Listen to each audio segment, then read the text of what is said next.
Wait a minute. Have you heard the whistler?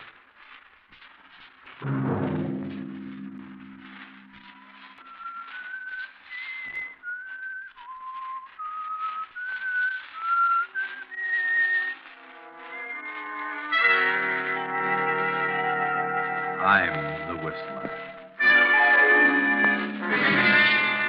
No. Don't come near me. I didn't plan to kill you, no. That was John Hendricks. He waited for a chance to sell his soul to the devil. Money is not enough, John. Money is not enough. We want you, John. We want you. That was his wife, Martha, the former widow Marsden. Yes, Mother. Yes. And her simple-minded son, Henry. Go ahead, son. Go ahead. We must have John Hendricks. Yes, Mother. Yes, Mother. Tonight, CBS presents a new mystery series, The Whistler.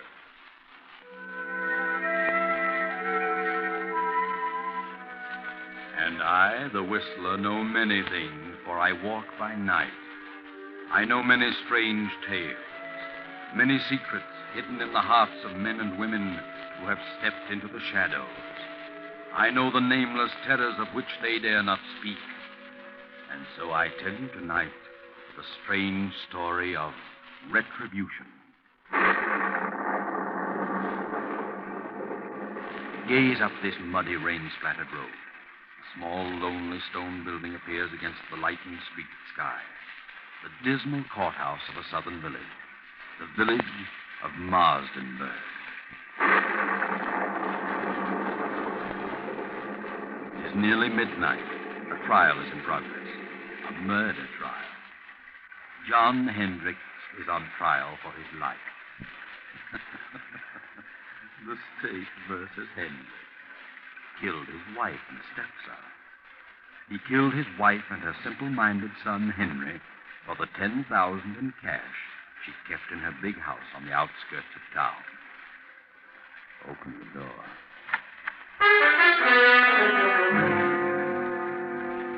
There he stands, John Hendricks, a huge, silent man of 50, large, bony hands. Close the door.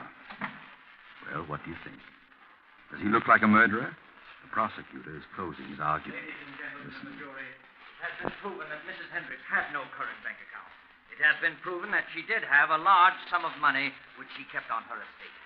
John Hendricks knew of this money and attempted to steal it, was caught in the act, and killed them both in order to cover up the theft. It was not a tramp who killed that old gray-haired lady and her simple son. There was only one intruder, one thief, one murderer. And there he sits, ladies and gentlemen. There he sits in all his guilt, a vicious killer, a murderer.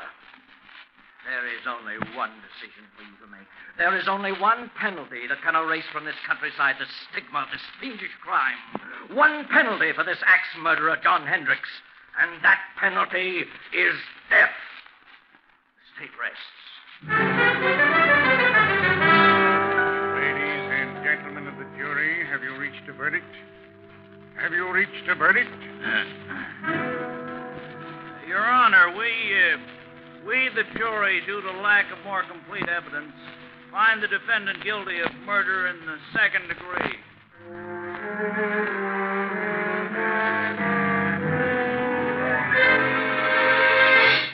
Second degree. Cheated death. You'll get life. Surprise? Of course you are. But it had to be.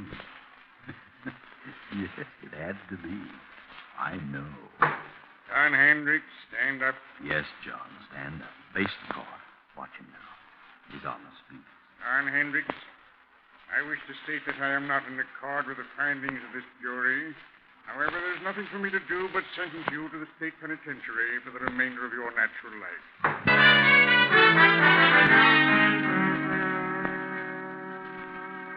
Know where you are now?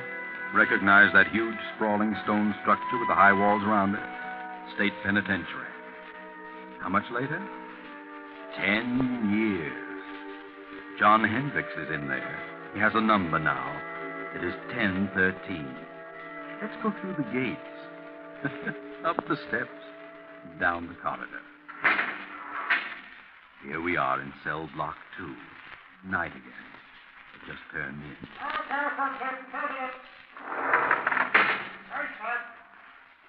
This has been going on for 10 years for John Hendricks, 1013, and his cellmate Bill, 1014.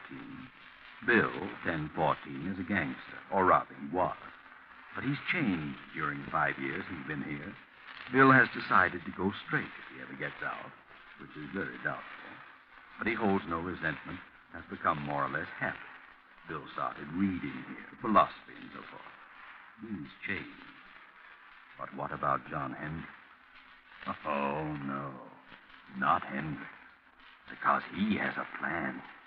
He has a purpose. Move closer to the cell door and listen. All I got to say, Bill, is I think you're crazy enough to make the try with me. That's a matter of opinion, John. But it'll be simple. I got everything all set. It's all fixed. Not a chance of a slip-up. All fixed? Who with? Well, a friend of mine. Oh, I see. Crooked guard. Huh? No, he ain't a guard. Don't tell me you got it fixed with a warden. What difference does it make who it is so long as the whole thing is set and fixed? Well, you've got to have some help, inside or out. Oh, Hendricks, I think you're nuts. You're stir crazy. I'm getting out of this place. I got a reason, a good reason. I got something waiting for me outside, something I can enjoy, something that belongs to me. I'm the only one that knows where it is, and I'm going out. You're in here for a good long time, Bev, and if you don't want to go with me, you can stay and rot. Look, Hendricks, I still think you're nuts. All right, what of it? I got the right dope, ain't I? And it'll work. Suppose it does. Suppose you find this money hidden away on the old lady's estate. What good will it do you? You killed her and her son to get it, didn't you? That's a lie. I didn't. Didn't kill anybody. I say you did. It ain't true, not a word of it. But I know where the money is. Okay, you can break out. You can have the money, but... Well, I've done a lot of reading and thinking since I've been here. Ah, you gone soft. Maybe so. But I know this much now. If I ever do get out, I'll do things a lot different. Believe me, Hendricks, I'll tread the straight and narrow. I've done a lot of things that I'm sure sorry for now. I can't undo them. But I won't do them again. No, sir, I'll do things different. Not the way I did them before. Ah, you just got religion, but it won't get you out. Maybe not, but I'm resigned. I got exactly what's coming to me. And believe me, Hendricks, so will you. So will you. If you break out, they'll have you back one way or another. You watch and see. Well, I'm going, so you watch and see. Watch and see.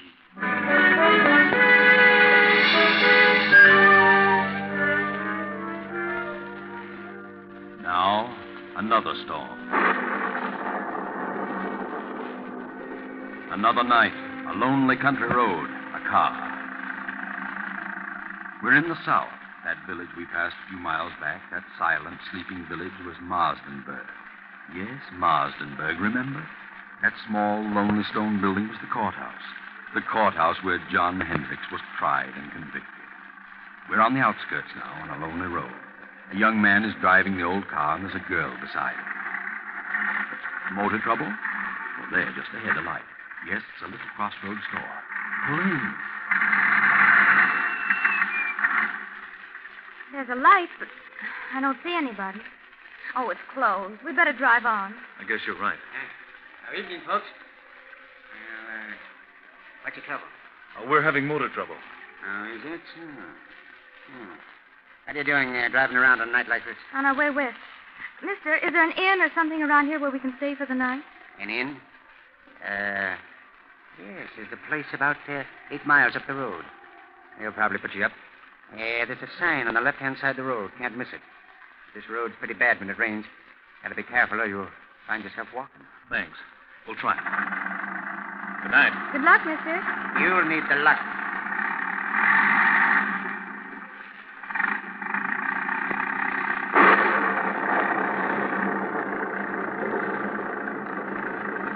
The storm is increasing now. The muddy road sparkles in the flashes of lightning. The tall, dark trees sway back and forth in the fury of the storm like moaning lost souls. The little car lurches and bounces in its fight to keep center of the highway. 2 miles, 3 miles, 4, maybe 5, and look, there it is, straight ahead. On the right side of the road, a blue light. Ah, yes, that's it. Wait, George. Did the old man say on the right side or the left side of the road? George, what's wrong? I don't know. The distributor must have gotten wet. Look, George. What? That blue light we saw, it's gone. Where is it? We must have passed it. Well, we couldn't have. I was looking right at it. It seemed as though it just disappeared in the thin air. I'd better turn in here. This motor won't last much longer. Guess so. I can't see a thing. No, it's Can you? certainly a desolate-looking place. There must be a house back in there. There it is. Look, there's a driveway. 20 feet ahead. Oh, yeah. Well, this motor's about to conk out. We'd better drive in and see what we can find. Yes. Drive in, George. You'll find something. That's right. Through the gate. Make the curve. Hurry. There goes a motor. A little more. Now. Oh, we just made it. Thank heaven. Yes, that's right. Always thank heaven at a time like this. All right. Get out and go up on the porch. Now, let me help you. I'm all right. What do we do with the bags? We'll leave them here in the car till we find out if there's anyone here. Come on.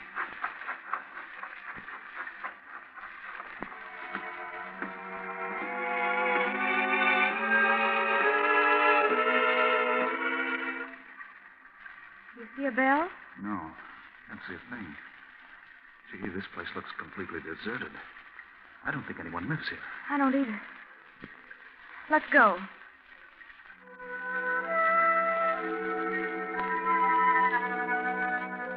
You're listening to The Whistler. We pause momentarily for station identification. This is the Columbia Broadcasting System.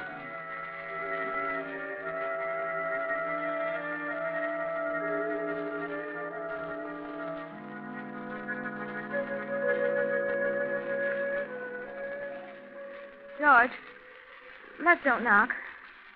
I don't like this place. Let's go on. How with a dead motor? Where could we go? I'll knock. Well, all right. Ah, that's right. Knock, George. Knock. Go ahead. Louder. Again. We've got to have shelter. Yes, we can't stay in that car any longer. Can we? No. Right not. Here it comes. Now you're on your own, George. On your own. There is someone. Yes?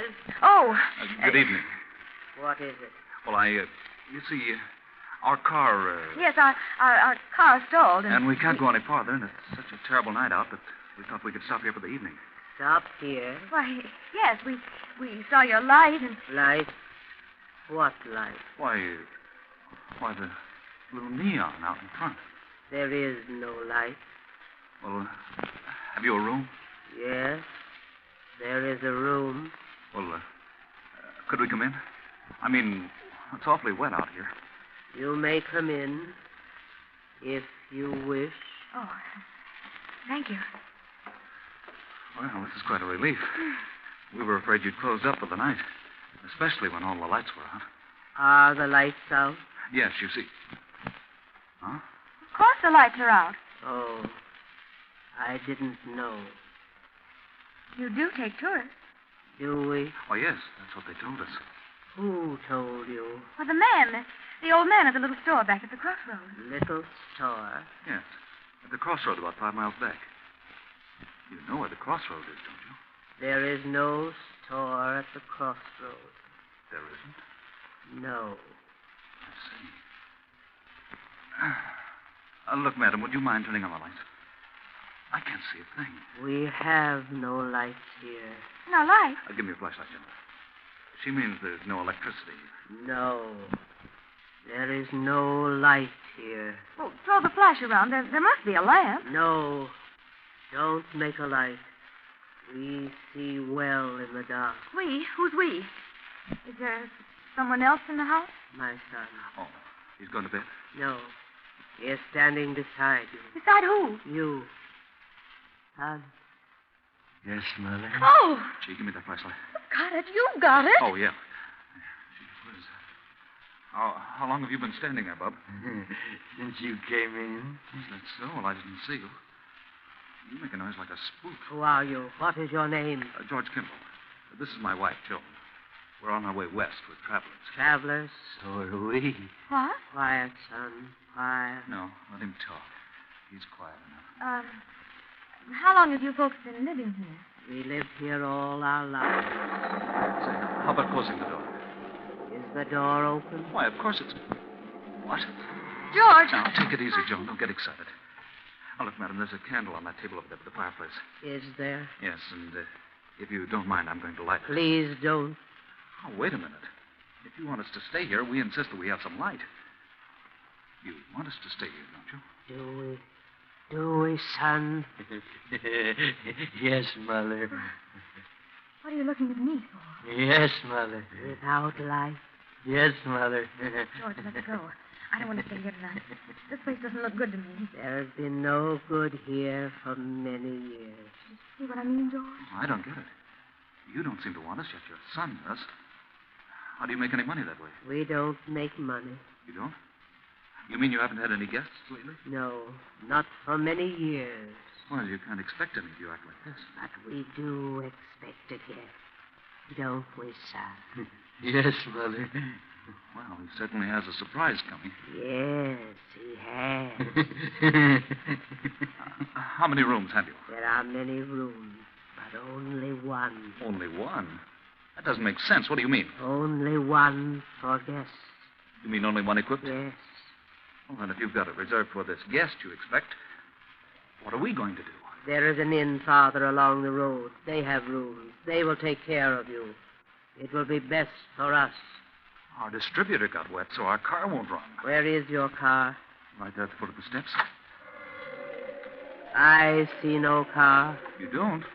Why, it's standing right... Joan. George, where is it? It's gone. Holy smoke, it is gone. But where? How? I didn't hear a sound. It must have rolled ahead. Well, throw your light around. Not a sign of it. Say, what goes on here? Son.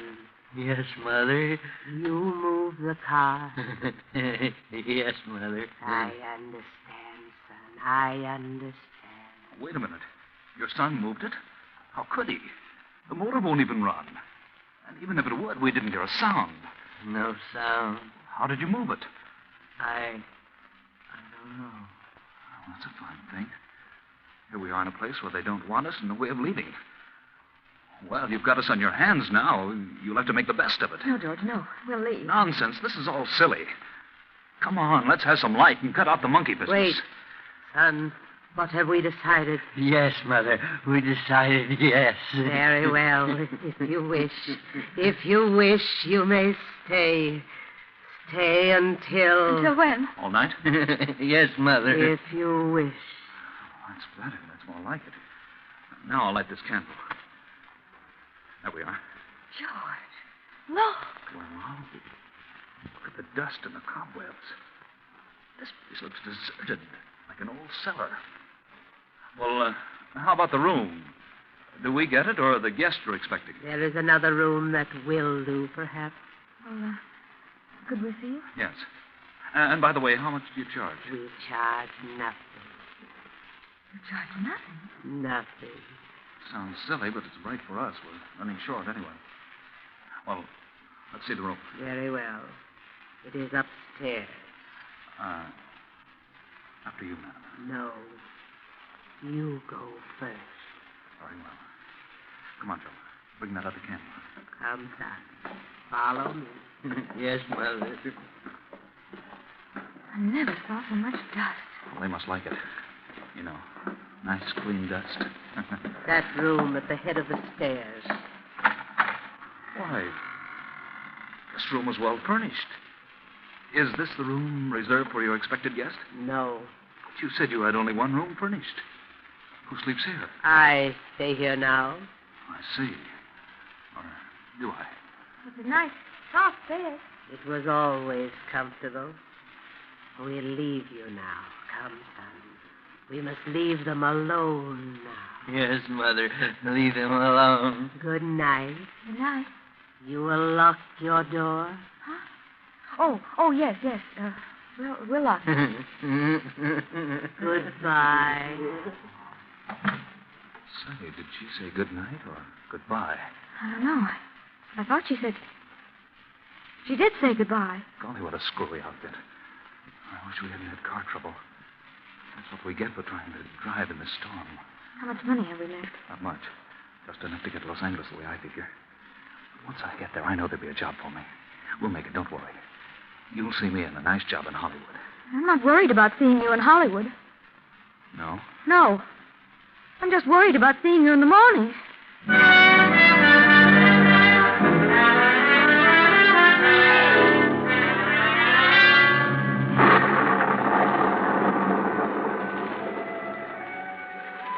The same night, but later. It's midnight. Another car on the same road. You know who it is.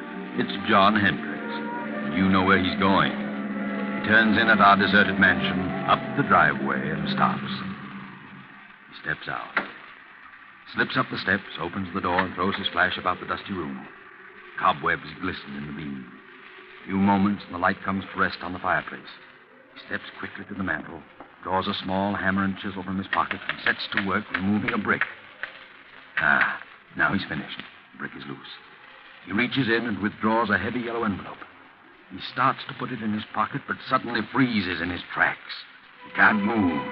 He turns icy cold. Turn around, Hendricks. Turn around. Look. At the foot of the stairs across the room stands a woman holding a candle, and beside her a grinning youth holding an axe. Turn around, Hendricks. Look at their heads covered with blood. Turn around. John Hendricks, murderer. John Hendricks, thief. Martha. Yes, John. Henry. Yes, John. No. We've come for you, John, the same way you came for us. We've been waiting for you, John. We knew you'd come back for the money. We've been waiting. We've come to take you, John. No. Please don't come near me. Please. You must suffer, John, as we have suffered. I've suffered. Not enough, John. Not enough. I didn't mean to do it. I didn't plan to kill you. I went mad, lost my head. No, don't come near me. You can have the money. You can have it. Then give it to us, John. Give us the money. You won't need it now. Come, son. We must have the money, and we must take John. Come, son, come. No. There's the money on the floor. Money is not enough, John. Money is not enough. Go ahead, son. Go ahead. We must have John Hendricks, thief, murderer. Yes, Mother. Yes, Mother. No. I'll shoot. Bullets won't stop us.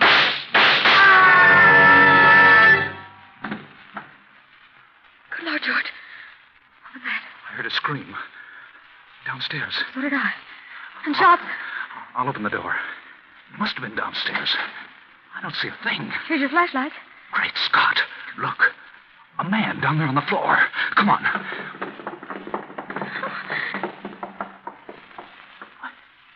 He's dead. Look at the gun. It's been fired.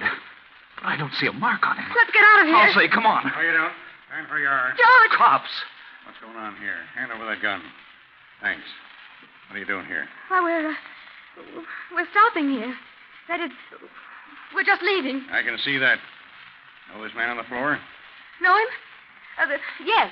Joan, what's the matter with you? No, we don't. Take We a don't look know at him, him. Frank. Yes, sir. What are you two doing here? Why, we're guests.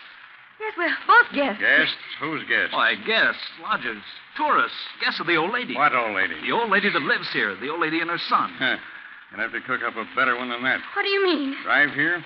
Where's your car? The son took it. Son, old lady, what are you talking about? They live here. They said they owned this place. We had motor trouble, and they put us up for the night. What about him, Frank? Well, he isn't dead, breathing. Looks like he had a stroke or something. It's him, all right. John Hendricks. Take a look around. See if there's anyone else here. Yes, sir. What's your name? George Kimball. This is my wife. We're on our way to California. Do you know who this man is? Certainly. We've been on his trail. He's an escaped convict. This your gun? No, sir. Did he shoot at you? No, sir. You shoot at him? This gun's been fired, and we heard shots as we turned in the driveway. Not a sight of anyone, sir. Nothing but dust and cobwebs. Look, Campbell, you said there was an old lady and her son here. Sure. They were here all evening. They're not here now. Well, they let us in and showed us to our room. They certainly were here. What did the old lady look like? Well, she had gray hair, wore a house dress and an apron. What did the boy look like? He was a big kid, about 20. Had a round, rosy face, and I think... Well, in fact, I know he was kind of simple-minded. He had a strange laugh, and he had red hair. Well, I'll be darned. What do you think of that, Frank? Golly, gives me the creeps. Why so? Do you know who you've just described? No. The old lady and her son who used to live here.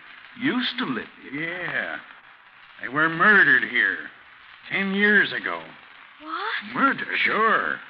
This man on the floor was her husband, the boy's stepfather. He was tried for killing them with an axe and stealing her money and bonds. He got off at second degree because of lack of evidence. He escaped a week ago and headed this way. We've been on his trail ever since he entered this county.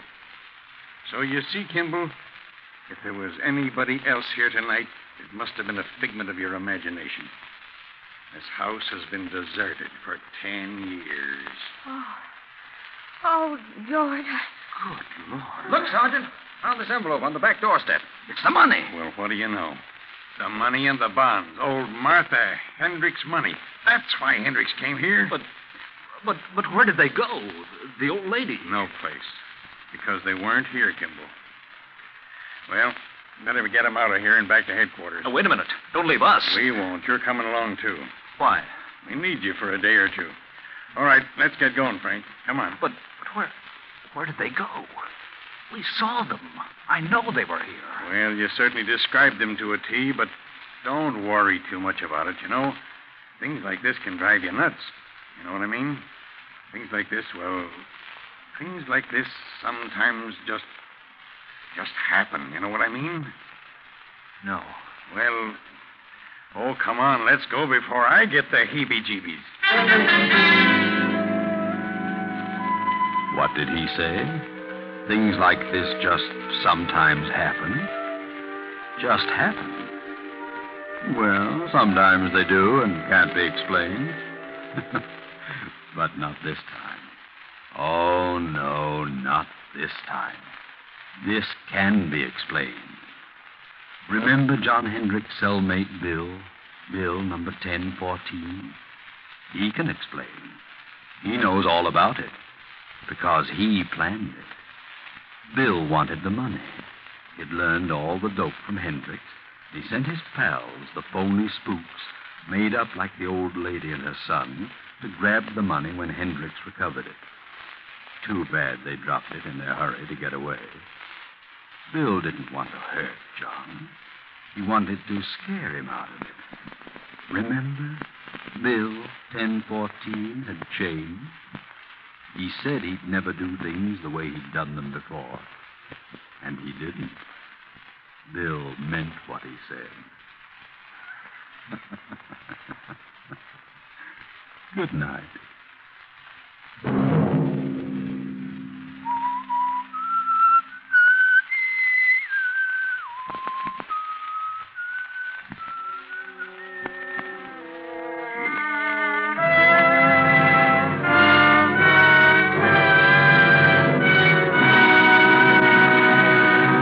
If this came upon you unaware and you listened, we've served our purpose.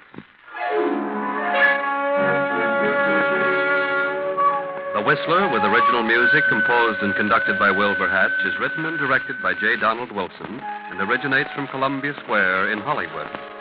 Next week, same time, The Whistler returns. This is the Columbia Broadcasting System.